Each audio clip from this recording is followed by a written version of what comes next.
अस्सलाम वालेकुम guys, I hope आप सब ठीक होंगे। आज की ज़बरदस्त स्टोरी तुम से तुम तक शुरू करते हैं। स्टोरी को फुल वॉच कीजिएगा, आपको बहुत अच्छी लगेगी। पहली मोहब्बत, कितना अजीब सा लफ्ज़ है ना ये। गोया इसके बाद भी किसी मोहब्बत की गुंजाइश है, लेकिन मेरी नज़र में तो मोहब्बत सिर्फ एक ही बार होती है, ना ही पहली और ना ही आखिरी। मोहब्बत तो वो वजूद है जो कि इंसान को खुद में इस तरह जकड़ लेता है कि फिर वो इंसान के वजूद के साथ ही ख़त्म होता है। जब एक बार कोई दिल में बस जाए तो फिर भला कौन इसकी जगह ले सकता है। अगर हवस ना हो तो मोहब्बत तो सिर्फ एक बार ही होती है। आज पूरे 20 साल बाद भी वो इसकी कब्र पर फूल डालने आई हुई थी। गुजरे 20 सालों में कोई भी दिन ऐसा नहीं गुजरा था जिस दिन वो इसकी कब्र पर ना आई हो।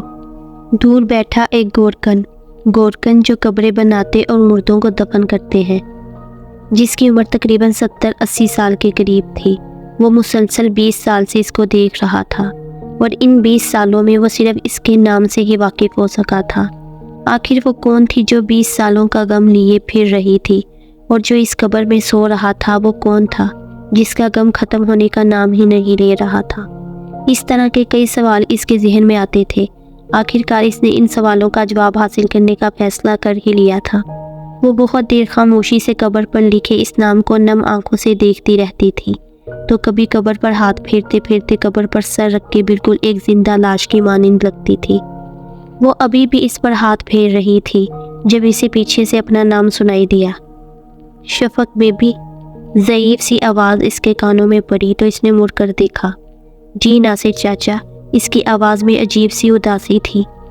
बेटा, पिछले 20 साल से तुम्हें यहाँ आता देख रहा हूँ। आखिर ये कौन है जिसका गम तुम्हें सुकून नहीं लेने दे रहा? क्या तुम थकती नहीं? उन्होंने लरजती आवाज़ के साथ आखिरकार पूछ ही लिया था। इनका सवाल सुनकर शफक ने फिर से कब्र की तरफ देखा। कैसी थकन चाचा, मेरे तो सारे आराम, सारी खुशियाँ, सारा सुकून 20 साल पहले ही ख़त्म हो गया था। इसकी आंखों से बेइख्तियार आंसू जारी थे।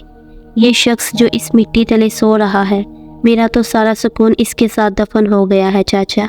ये कहते हुए वो फिर से वीरान नज़रों से इस कब्र को देखते हुए इस पर हाथ फेरने लगी थी। नासिर चाचा आहिस्ता आहिस्ता कदम रखते इस कब्र की एक तरफ आ बैठे थे और फिर शफक के अफसुर्दा चेहरे की तरफ देखा जिस पर गम आज भी बिल्कुल ताज़ा था। बेटा, मैं पिछले 55 सालों से यहाँ गोरकन हूँ। किसी के मरने के बाद इसके अपनी एक ख़ास मुद्दत के बाद फातिहा तक पढ़ने नहीं आते, लेकिन तुम हो के 20 सालों से मुसलसल यहाँ आ रही हो। कौन है ये? उन्होंने कब्र पर लगी तख्ती देख कर कहा था।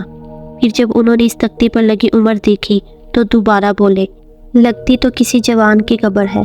शफक की नज़रें बेइख्तियार इस तख्ती पर लगे नाम पर गई थी, जिसको देखकर वो एक लम्हे के लिए भी अपने आंसू नहीं रोक पाती थी। नाम था मुर्तज़ा अहमद, उम्र 25 साल।